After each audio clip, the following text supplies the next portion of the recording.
Shalom saudara setiap yang streaming, apa kabar? Welcome to Mutiara Malam, selamat berjumpa lagi. Dan malam ini kita akan belajar satu topik bersama, yaitu jangan dikuasai ketakutan. Jangan dikuasai ketakutan. So di sini ketakutan yang bicara malam ini bukan tentang takut akan Tuhan. Karena memang Amsal 9:10 mengatakan permulaan hikmat adalah takut akan Tuhan. So di sini kita bicara tentang ketakutan yaitu yang bagian negatif. So malam ini kita akan belajar tentang ketakutan yang sia-sia, yang bisa disusun oleh iblis, yaitu termasuk takut kepada kuasa kegelapan, takut kepada manusia, takut kepada masa depan yang bukan kebenaran firman dan sebagainya. Dan semua ketakutan itu bisa terjadi karena kita tidak lagi percaya kepada Kristus, dan termasuk kita sebagai anak orang percaya. So di sini kita akan bicara tentang ketakutan, bagian ketakutan supaya kita tidak dikuasai olehnya. Hasil dari ketakutan ialah apa? Yang pertama, semasa kita takut, apa yang berlaku ialah kita bisa apa? Kita bisa berlari dari Tuhan. Kita bisa sembunyi daripada Tuhan, ya. Satu contoh yang sangat nyata yaitu di Kejadian di mana Adam dan Hawa memakan buah dari pohon kehidupan, ya. Semasa Adam dan Hawa makan buah pohon kehidupan itu, dan mereka mendengar langkah dari Tuhan yang berjalan, dan tiba-tiba di Kejadian 3:8 tiba-tiba mereka bersembunyi, yaitu Adam Hawa bersembunyi dengan istrinya. Dan Tuhan tanya kepada mereka, di manakah engkau? Ayat 10 di sini ada menjawab, ketika aku mendengar bahwa engkau ada di taman ini, aku menjadi takut karena aku telanjang. Sebab itu aku bersembunyi.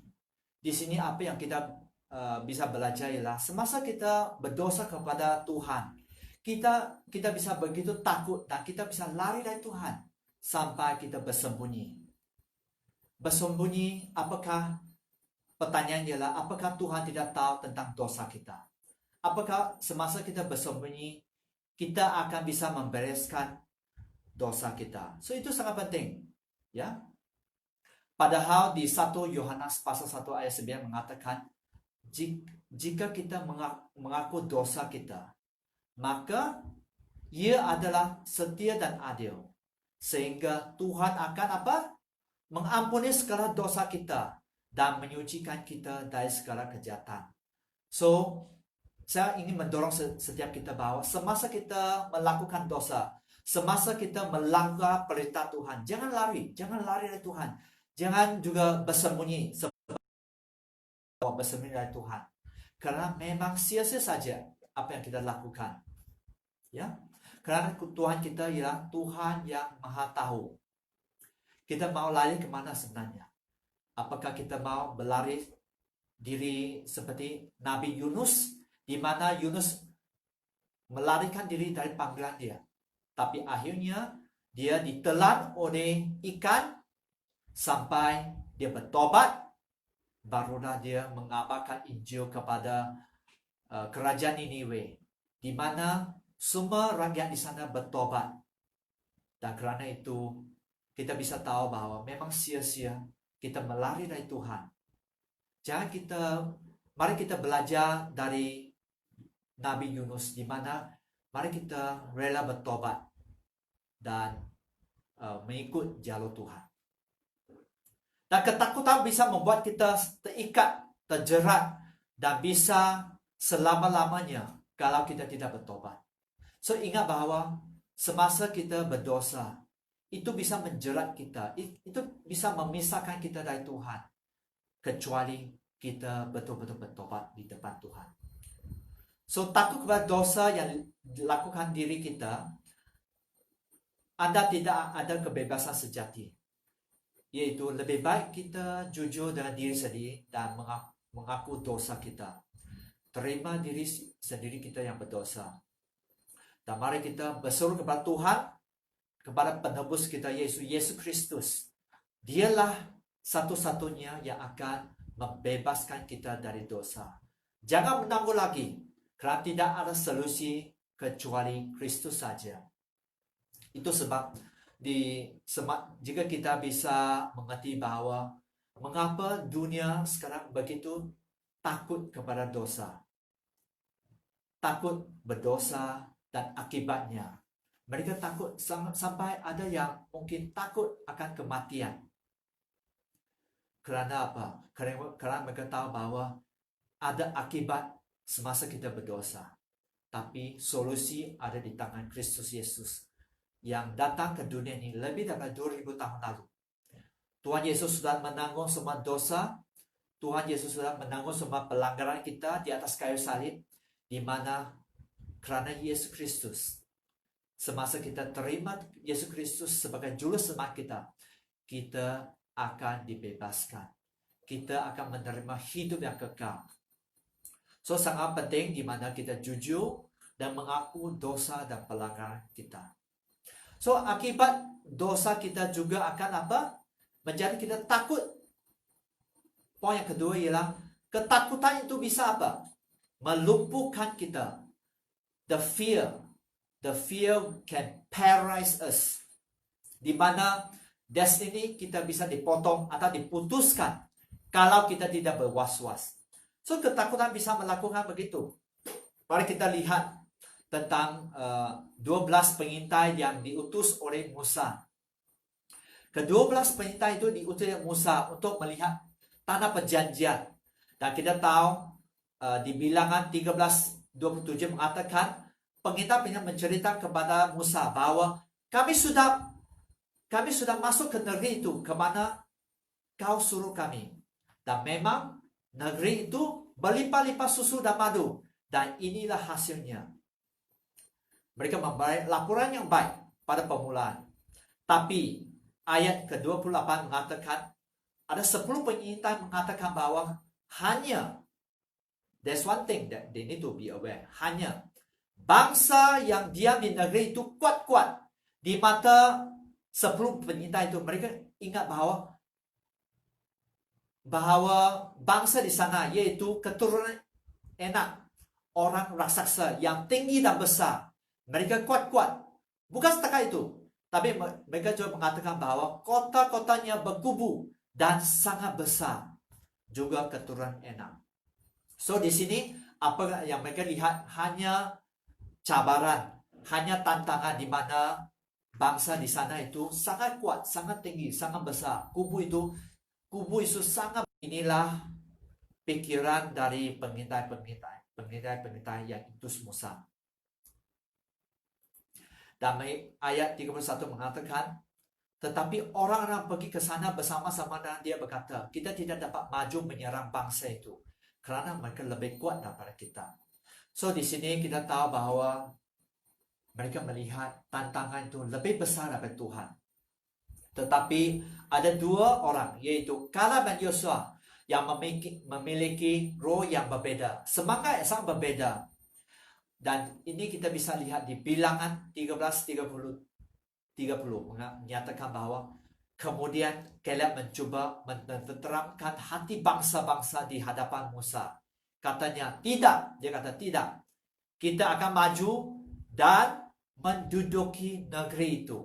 Ya, Kaleb begitu beriman bahwa dia kata bahwa kita bisa maju dan kita bisa menduduki negeri itu sebab kita pasti akan mengalahkannya. Di sini kita bisa lihat bahwa pandangan kedua pengintai yaitu Kaleb Yosua begitu berbeda.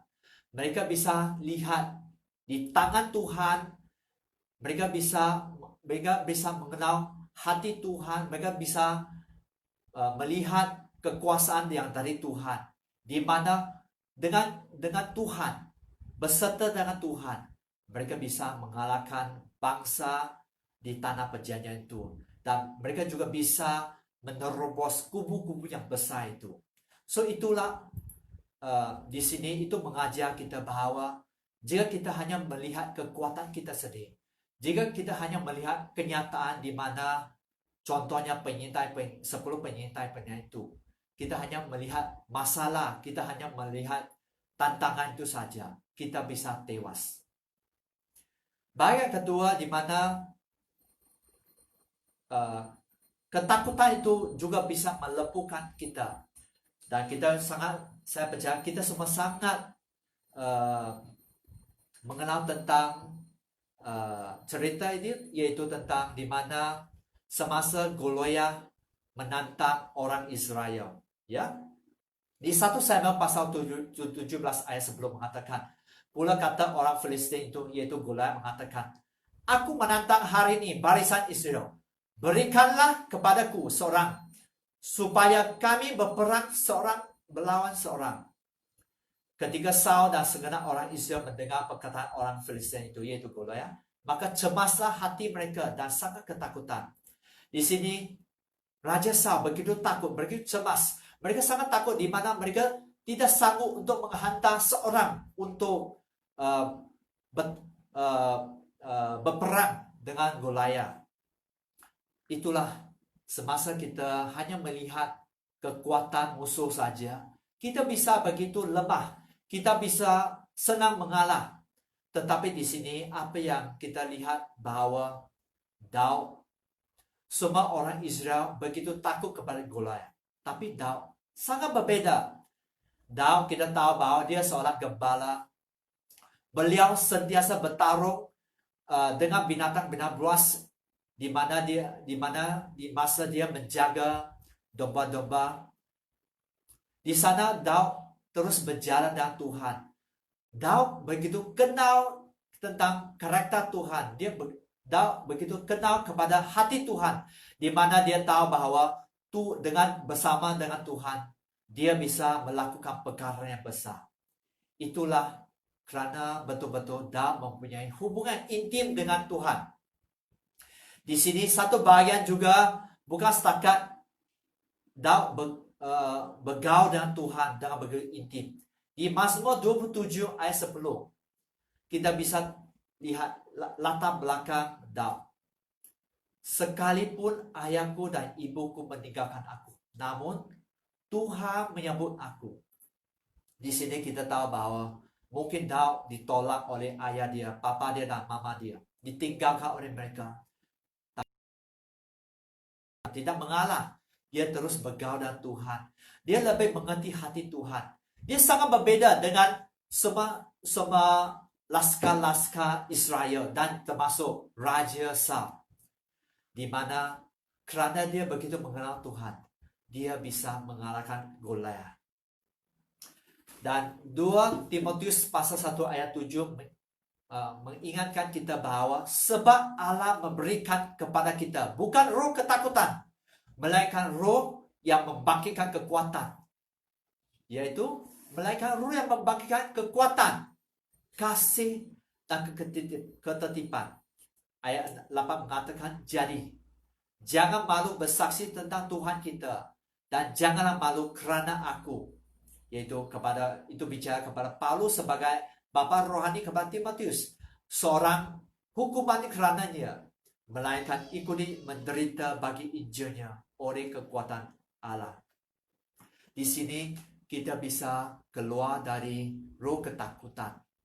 Bahkan Tuhan mau apa? Kita membangkitkan kekuatan. God wants us to raise up the strength, the love of God. Ya, so sangat penting Tuhan mengingatkan kita terus membangkitkan kekuatan, kasih dan ketertiban. Dan itu semasa kita ingat kepada firman, kita percaya bahwa jangan sampai ketakutan itu melumpuhkan kita. Tapi mari kita bangkit, mari kita menjadikan ketakutan itu sebagai batu loncatan untuk setiap kita. Ketakutan juga bisa menyebabkan kita membuat keputusan yang fatal, yaitu keputusan yang buruk yang bisa mendatangkan bencana kalau kita tidak was-was. So mari ingat bahwa jangan takut. Kita ingat bahwa ketakutan sebenarnya itu bukan dari Tuhan, tapi itu dari iblis. Iblis selalu ingin menyebarkan roh ketakutan dalam hidup kita. Termasuk apa? Termasuk kita orang percaya. Mengapa? Kerana orang yang tidak kenal Tuhan, orang yang hilang, orang yang tidak kenal Tuhan, mereka memang di tangan iblis, di mana mereka akan bersama dengan iblis di neraka selama-lamanya. Mereka sudah di dalam genggaman, kita bisa katakan di dalam genggaman iblis. Tapi kita orang percaya, kitalah yang iblis akan perangi. Itulah sangat pentingnya di mana kita sebagai orang percaya, kita tahu untuk berperang. Mari kita sebagai orang percaya, mari kita belajar untuk berperang dalam roh setiap hari, ya. Kerana tujuan iblis ialah apa? Tujuan iblis untuk melumpuhkan kita, menjadikan kita kurang efektif dalam pelayanan.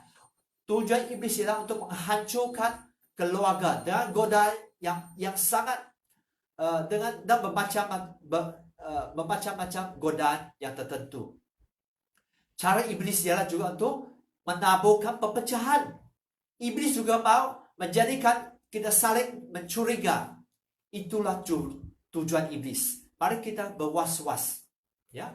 Mari kita ingat tentang firman Yohanes pasal 10:10. Saya percaya Anda sangat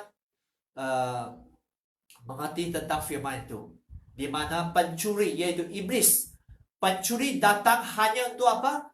Mencuri. Iblis datang untuk mencuri berkat Anda, mencuri destiny yang sudah Tuhan tetapkan. Iblis datang juga apa? Untuk membunuh. The enemy come to kill you. Iblis datang untuk membunuh Anda secara jasmani jika bisa. Kerana semasa iblis datang membunuh Anda bisa putus dari destiny, atau Anda tidak bisa menghabisi destiny yang Tuhan tetapkan. Atau iblis datang untuk membunuh. Jika Anda berdosa, jika Anda jauh Tuhan, Anda akan masuk ke neraka. When the enemy come to kill you, you can land in the lake of fire. Anda bisa berada di neraka. Iblis juga datang untuk apa? Membinasakan. Iblis datang untuk menghancurkan hidup Anda. Iblis datang untuk menaburkan keraguan Anda kepada kebaikan Tuhan. Iblis datang menghapuskan rumah tangga Anda jika Anda tidak berwas-was, jika Anda tidak berdiri untuk rumah tangga Anda.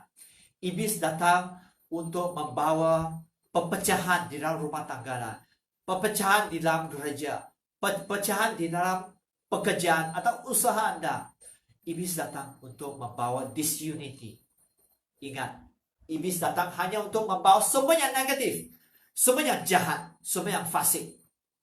Tapi Tuhan datang untuk apa? Supaya kita sebagai anak Tuhan, kita mempunyai apa? Kehidupan, hidup, dan mempunyai dalam segala kelimpahan. Tuhan datang membawa life. God come to give us life, abundant life. Ya, Tuhan datang untuk membawa semua yang positif, semua yang baik, semua yang Tuhan tetapkan di dalam hidup kita. Yaitu, marilah kita pilih Tuhan. Pilih semua yang positif.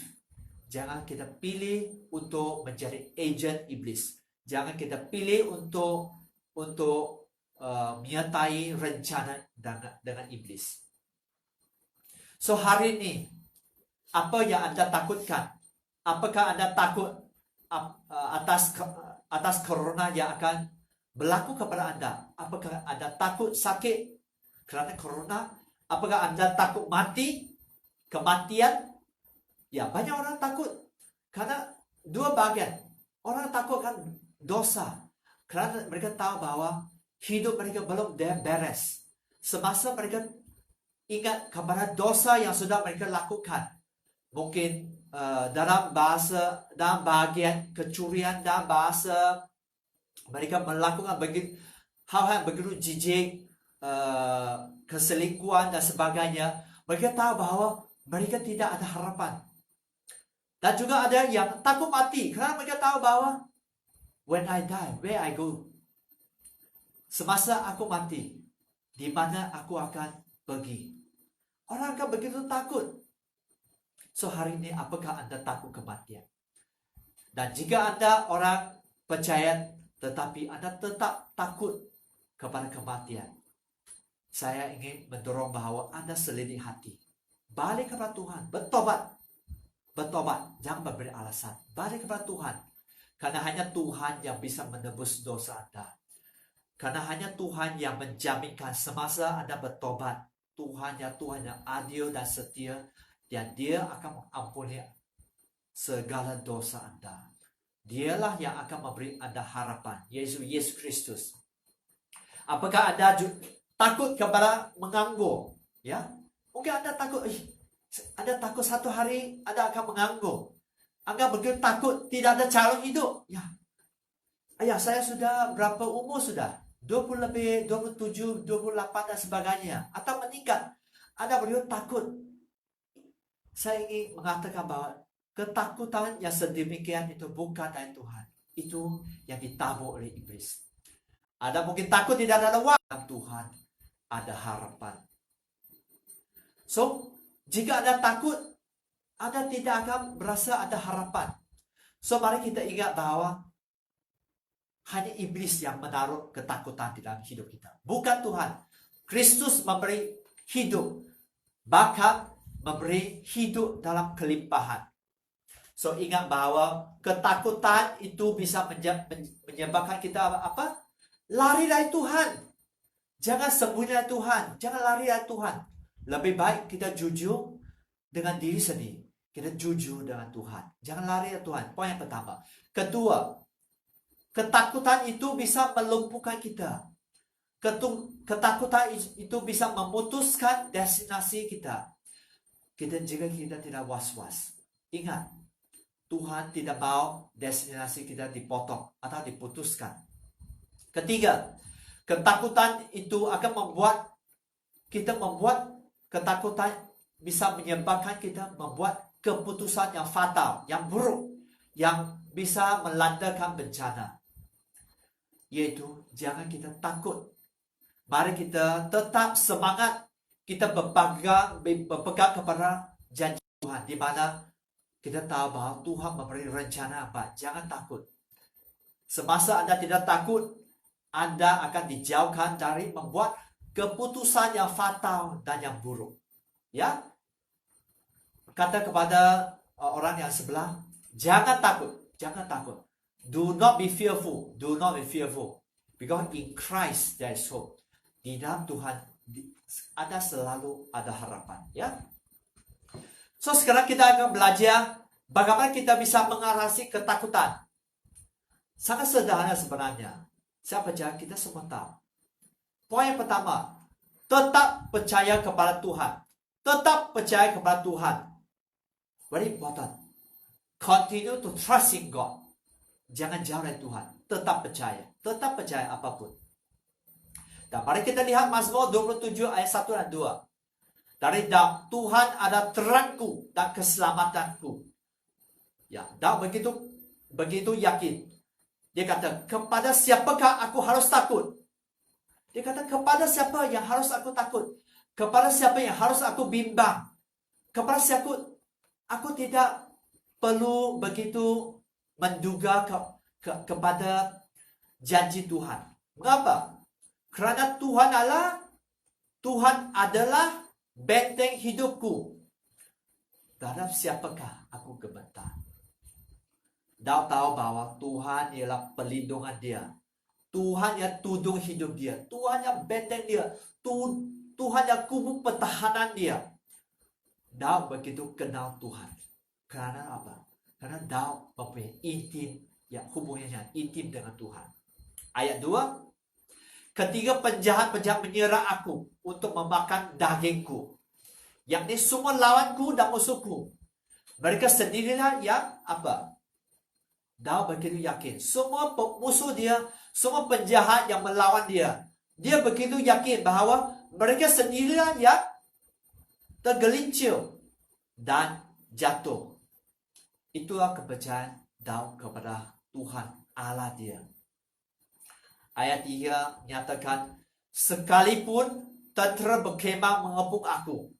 Wah, sekalipun begitu banyak laskar yang menantang dia. Dia kata, tidak takut hatiku. Daud mendeklarasikan, tidak takut hatiku. Sekalipun timbul peperangan melawan aku. dalam hal itu pun, aku tetap percaya. Mari kita belajar dan belajar untuk bertumbuh iman seperti Daud. Dia begitu yakin musuh bukan satu dua, musuh bisa satu pasukan musuh yang menantang dia. Tapi dia kata, aku tetap percaya. Ayat 3, ingat, mari kita lihat. Daud tetap berkata, aku tetap percaya kepada Allahku. Begitu besar iman Daud kepada Allah Tuhan dia. Because why? Because Daud mengerti siapa Tuhan dia. Daud begitu mengenal Tuhan dia. Poin yang kedua, bagaimana kita mengatasi ketakutan ialah dengan apa? Kebenaran firman. Kebenaran firman itulah yang akan menopang Anda. Kebenaran firman itu yang akan menjadi Anda merdeka. Dan kita bisa lihat di Yohanes pasal 31 dan 30, Yohanes pasal 8, 31 dan 32. Maka katanya kepada orang-orang Yahudi yang percaya kepadanya, jikalau kamu tetap dalam firman-Ku. Ya, sangat penting kita sebagai orang percaya. Kita harus apa? Tetap dalam firman Tuhan. Kamu benar-benar adalah murid-Ku. Semasa kita tetap dalam firman, kita adalah murid Tuhan. Dan di sini kita bisa lihat bahwa ayat 32 mengatakan, dan kamu akan mengerti kebenaran. Semasa Anda ada firman di dalam hidup Anda, semasa Anda berpegang pada firman, semasa Anda menyimpan firman di dalam hati dan pikiran Anda, apa yang terjadi ialah kebenaran firman itu akan apa? Memerdekakan kamu. So hari ini, diri Anda, tanya orang di sebelah, berapa waktu yang Anda habiskan dengan membaca firman? Atau berapa waktu Anda gunakan untuk apa? Untuk membaca berita, untuk mengikuti news, sport news, mengikuti NBA, football, FIFA dan sebagainya. Membaca atau menonton buku atau movie yang tidak membangunkan. Mari kita jujur dalam diri kita. Berapa waktu yang Anda beri untuk Tuhan? Dan membaca, mengaji firman, berdoa, merenungkan firman Tuhan. Karena semua itu akan menentukan destiny Anda. Ya. So kebenaran itu sangat penting. Kebenaran itu yang akan menopang Anda dari ketakutan. Kalau hidup kita tidak ada firman, Anda bisa menjadi orang percaya, tapi Anda bisa hidup di dalam kehidupan yang selalu tewas. Tewas secara ekonomi, tewas dalam keluarga, terus tewas dalam dosa, terus minum mabuk, terus tewas di mana Anda tak bisa membuat komitmen dengan Tuhan, Anda tak bisa menjadi saksi yang baik untuk Tuhan, Anda tak bisa menjadi teladan di depan banyak jemaat dan sebagainya. Mengapa hidup kita bisa tewas? Mari kita jujur. Hari ini saya ingin mendorong Anda bahwa hanya kebenaran firman itu yang akan menopang Anda. Hanya semasa Anda memberi masa dalam firman, di dalam doa dan sebagainya, dan Anda bisa membuat komitmen dengan Tuhan. Hidup ini sebenarnya adalah komitmen. Seandainya Anda tidak bisa membuat komitmen kepada Tuhan, untuk Tuhan, Anda akan terus terjerumus dan akan hidup dalam kekalahan, di mana iblis akan selalu begitu happy dengan keadaan Anda. Wah, orang itu begitu senang tewas, miskin, selalu tetap terjatuh dalam dosa dan sebagainya. Apakah Anda mau menjadi orang yang menang di dalam Tuhan, ataupun Anda mau hidup di dalam kekalahan, di dalam hidup di dalam genggaman iblis? Itu pilihan Anda. Poin yang ketiga di mana kita bisa mengatasi ketakutan ialah apa? Mari kita ingat bahwa Allah adalah kasih. God is love. Mari kita mengingati tentang ini. God is love. 1 Yohanes pasal 4:8, di mana kita selalu belajar tentang firman. God is love. Allah adalah kasih. Ayat 9 mengatakan, dalam hal inilah kasih Allah dinyatakan di tengah-tengah kita, yaitu bahwa Allah telah mengutus anaknya yang tunggal ke dalam dunia supaya kita hidup olehnya. Mari kita ingat mengapa Allah Bapa mengutus anaknya lebih dari 2000 tahun lalu. Untuk apa? Ayat 10, inilah kasih itu. Bukan kita telah mengasihi Allah, tetapi Allah telah mengasihi kita. Dan yang telah mengutuskan anaknya sebagai pendamaian bagi dosa-dosa kita. Mari kita ingat tentang kebaikan Tuhan, di mana Kristus Yesus telah disalibkan untuk dosa Anda dan saya. Disalibkan untuk semua pelanggaran. Disalibkan untuk dosa yang mungkin Anda ingat begitu besar sampai tidak bisa diampuni. Tapi saya ingin mengingatkan Anda bahwa semua dosa sudah finish di atas kayu salib. Semua dosa sudah finish, sudah ditanggung oleh Yesus Kristus di atas kayu salib. Anda tak usah lagi mengingatkan tentang dosa Anda. Yang penting Anda bertobat dan berubah. Anda bertobat, minta ampun, anugerah Tuhan, dan terus berjalan mengenal Tuhan lebih dalam. Dan saya percaya semasa Anda mengerti tentang kasih Tuhan yang begitu besar, sampai Allah Bapa bisa anaknya yang tunggal itu untuk Anda dan saya orang berdosa. Karena Tuhan Yesus datang untuk mendamaikan bagi dosa kita semua. Ya, mari kita ingat. Ya, kita harus tahu betapa besar dosa Tuhan kepada kita. Dan saya ingin juga share satu bagian, yaitu tentang di Ibrani pasal 4, 14 dan 15. Ibrani pasal 4, 14 dan 15. Kerana kita sekarang mempunyai apa?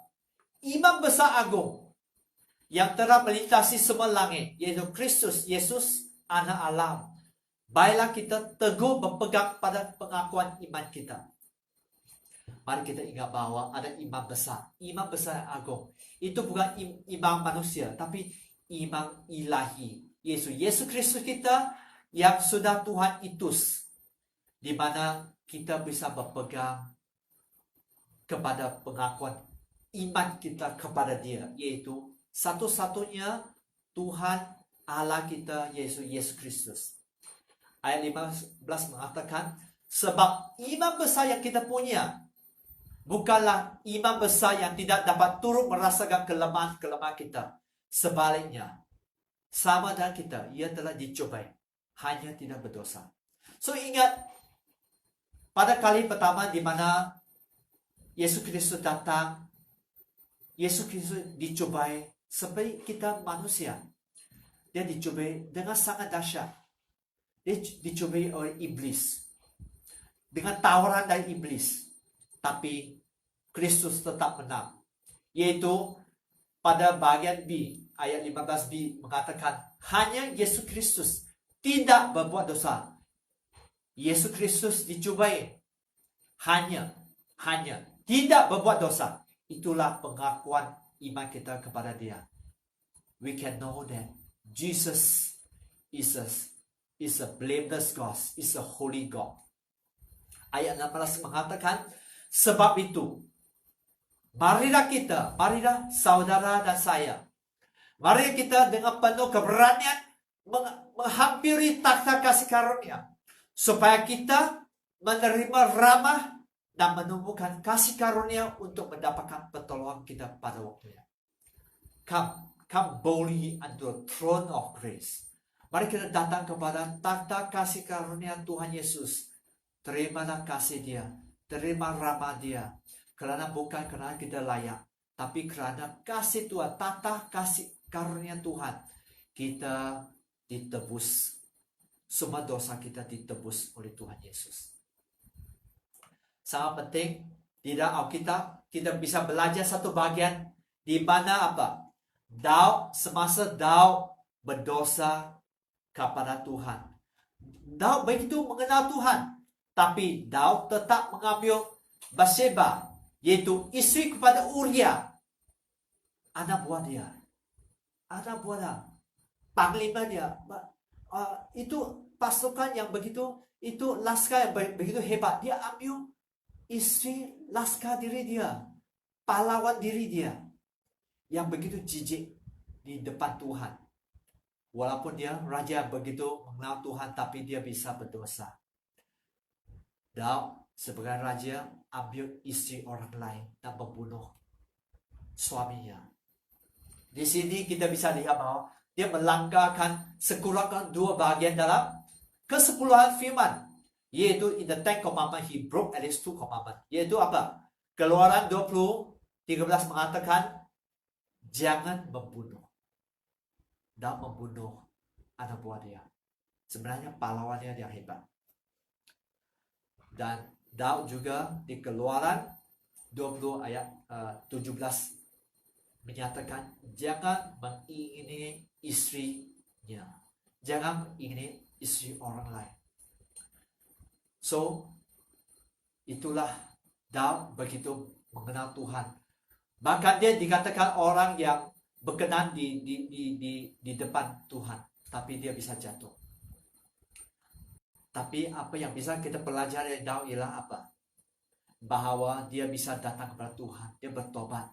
Semasa Nabi Nathan menegur dia bertobat. Dia tidak memberi alasan, dia bertobat. Dia sangat-sangat bertobat, berpuasa, bukan bertobat, tapi berpuasa. Dia merendahkan diri di depan Tuhan. Ya, memang anak dia meninggal. Tuhan tidak, walaupun dia bertobat, Tuhan ambil anak dia. Tapi di sini selepas itu, semasa dia mempunyai hati yang begitu kerendahan hati, dia dipulihkan oleh Tuhan.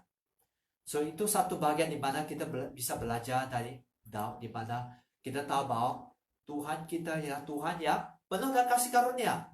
So bagaimana kita bisa mengatasi ketakutan?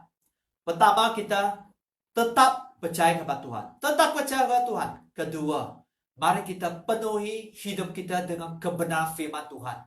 Kerana itulah proteksi kita. Kebenaran firman itu yang akan memerdekakan kita. So di mana semasa kita menggunakan HP begitu banyak, kita perlu charge HP kita. Mari kita juga charge roh kita dengan firman. Berapa persen firman yang ada di dalam hidup Anda? Apakah Anda hanya mempunyai 1% firman saja? Atau 2%? Atau 3%? Atau 0.0001% saja? Tanya diri sendiri. Apakah Anda mau dimerdekakan? Apakah Anda mau bebas dari tantangan iblis? Bukan. Apakah Anda mau terus hidup dalam kemenangan? Karena hidup kita memang satu peperangan. Iblis sentiasa akan menawar. Iblis sentiasa menantang kita. Tapi apakah kita bisa mengatasi tantangan itu? Apakah kita bisa menjadi lebih pemenang? Itu pilihan Anda. Kebenaran itu akan memproteksi pikiran Anda, hati Anda. Dan mari kita ingat bahwa ketakutan, kita bisa mengatasi ketakutan dengan apa? Mengingatkan bahwa Tuhan Allah adalah kasih. Mari kita selalu berani datang kepada Tuhan. Jika kita berdosa, mari kita datang kepada Tuhan. Semasa kita meminta ampun dari Tuhan, Tuhan yang adil dan setia, Dia akan menerima kita semasa kita mempunyai hati yang tulus, bertobat di depan Dia. So, saya akan mengakhiri malam ini dengan satu firman. Mari kita ingat kepada firman ini. Mari kita buka Yesaya pasal 41 ayat 10. Yesaya pasal 41 ayat 10 menyatakan, janganlah takut. Janganlah takut. Sebab aku menyertai engkau. Ya, Tuhan kata, jangan takut. Karena Tuhan menyertai engkau. Dan jangan bimbang. Sebab Tuhan dialah Allahmu. Tuhan ialah Allahmu. Dan janji Tuhan ialah bahwa aku akan meneguhkan, bahkan akan menolong engkau. Aku akan memegang engkau dengan tangan kananku yang membawa kemenangan.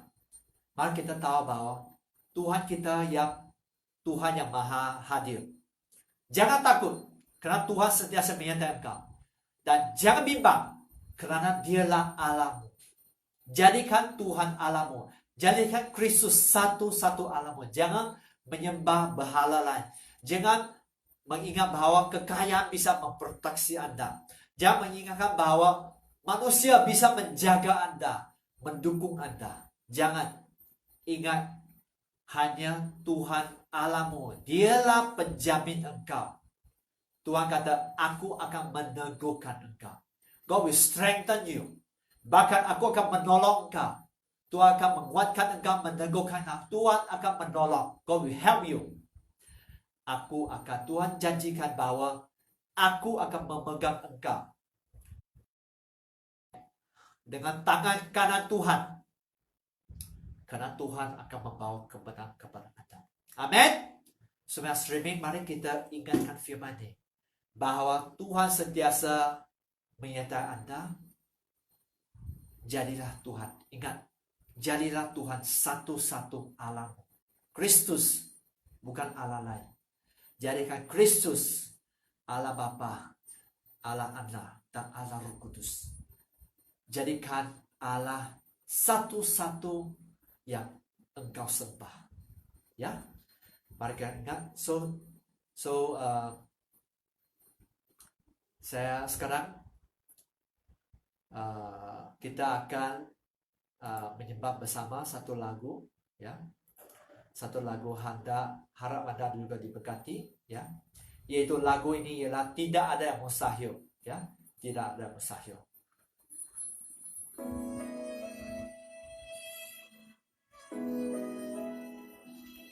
Mari kita menyembah Tuhan bersama.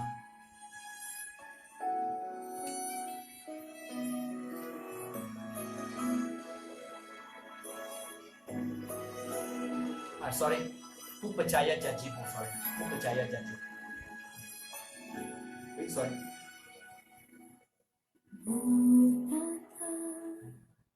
Atas pujian kami bersembah di atas segala tata kau punya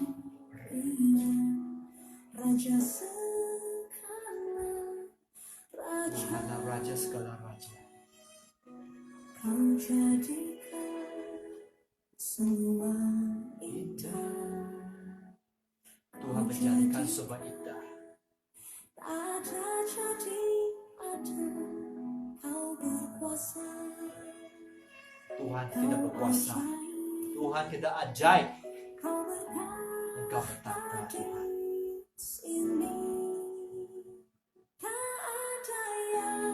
Tiada yang mustahil.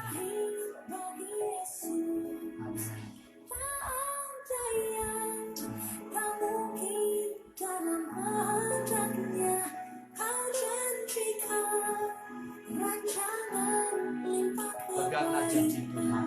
Mari kita selalu pegang janji. Ya, kuasa Tuhan yang atas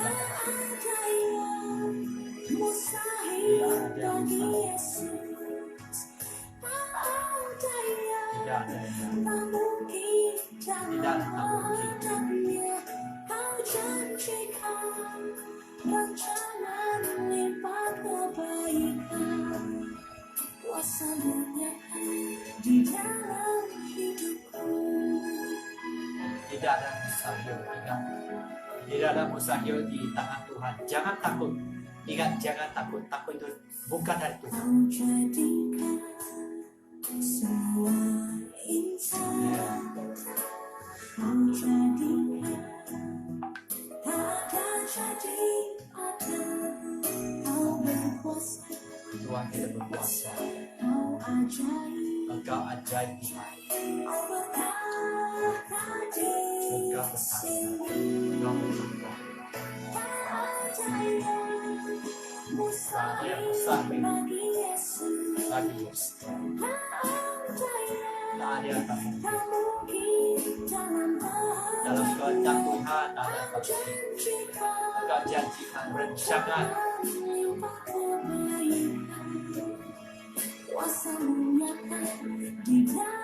Praise you, praise you.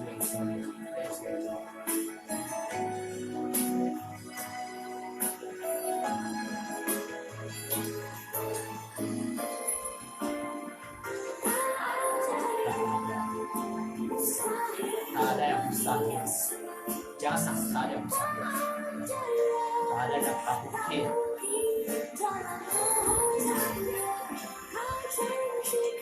Apa yang kau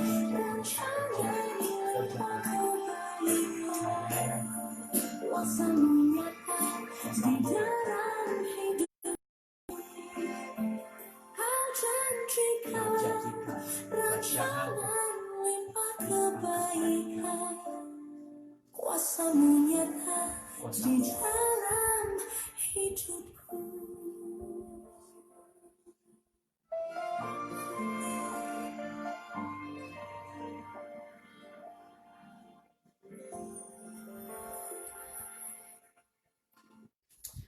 Oke, mari kita berdoa semua yang streaming, mari kita berdoa kepada Tuhan. Ya Tuhan, kami mengingatkan bahwa di dalam Yesus tidak ada mustahil. Di dalam Yesus tidak mustahil. Dan kita tidak usah lagi takut. Karena di dalam kebenaran-Mu Tuhan, kita bebas dari ketakutan. Kita bebas. You shall know the truth, and the truth shall make you free. Engkau akan mengenal kebenarannya, dan kebenaran itu akan memerdekakan Anda. Ya Tuhan, biar kami terus mendalami, membangun hubungan dengan Engkau Tuhan. Karena semua akan tergoncang kecuali Engkau. Semua akan tergoncang kecuali Engkau. Di dalam Kristus, Engkaulah kubu pertahanan kami. Engkaulah pelindungan kami. Engkaulah proteksi kami. Engkau sumber berkat. Engkau yang akan menjamin kami mengikut kehendak Engkau, mengikut janji Engkau. Ya Tuhan, kami mau menjadi orang berakal di dalam Engkau Tuhan. Supaya apa? Supaya setiap kami tidak dibuli oleh iblis lagi. Ya Tuhan, ampuni segala dosa kami yang tidak sungguh-sungguh dengan Engkau. Ya Tuhan, setiap yang streaming Tuhan, setiap yang menonton video ini Tuhan, ampuni segala dosa kami yang tidak sungguh-sungguh dengan Engkau, tidak mencari Engkau, tidak berseru dengan Engkau, yang tidak mempunyai kerendahan hati untuk bertobat. Ampuni setiap kami Tuhan. Tuhan, ampuni kami Tuhan. Ampuni kehancuran, kekalahan di dalam hidup kami Tuhan. Ya Tuhan, kami mau balik kepada Engkau. Kami tahu bahwa Engkau pendamai untuk kami. Engkau yang akan memulihkan setiap kami Tuhan yang hancur. Ya Tuhan, kami imani, kami bertobat, kami berpegang kepada janji-Mu Tuhan, bahwa Engkau Tuhan yang setia semasa kami bertobat. Engkau Tuhan yang setia untuk mengampuni setiap dosa dan pelanggaran kami. Dan Tuhan, pulihkan kami, kuatkan kami Tuhan. Kami akan bebas dari ketakutan. Kami akan menjadi lebih dan pemenang Tuhan di dalam nama Tuhan Yesus. Karena kami anak Tuhan Bapa, kami tahu bahwa tidak ada yang mustahil di dalam Engkau. Mengikut rencana Engkau, mengikut kehendak Engkau, mengikut janji Engkau Tuhan. Biar kami terus mendalami firman-Mu Tuhan, supaya kami lebih mengenal hati Engkau Tuhan, supaya kami rela menjadi saluran berkat untuk kerajaan-Mu Tuhan. Ya Tuhan, ingatkan setiap kami Tuhan bahwa berkat yang sudah Engkau, berkat yang kami terima bukan milik kami Tuhan, tapi itu semua milik Engkau Tuhan. Ya Tuhan, kami mengucap syukur kepada kebaikan Engkau Tuhan, karena di dalam Kristus kami menang. Di dalam Kristus kami menang. Ya Tuhan, terima kasih Tuhan atas kebenaran firman-Mu Tuhan. Biar setiap kami terus mencari Engkau dengan sungguh-sungguh, balik kepada Engkau. Dan Tuhan, Engkau pasti pulihkan setiap kami. Engkau pasti memberkati. Dan lebih penting lagi, kami tahu kami di tangan Engkau Kristus. Kami dijamin oleh Engkau. Kami mempunyai satu tempat kami mempunyai satu tempat di surga. Hanya karena Engkau saja. Bukan karena kebaikan atau kerja kami Tuhan, tapi karena anugerah yang dari Engkau kami terima di dalam nama Tuhan Yesus. Dan semua yang sering katakan amin. Shalom, selamat malam. Sampai kita berjumpa lagi. God bless you all. Amen.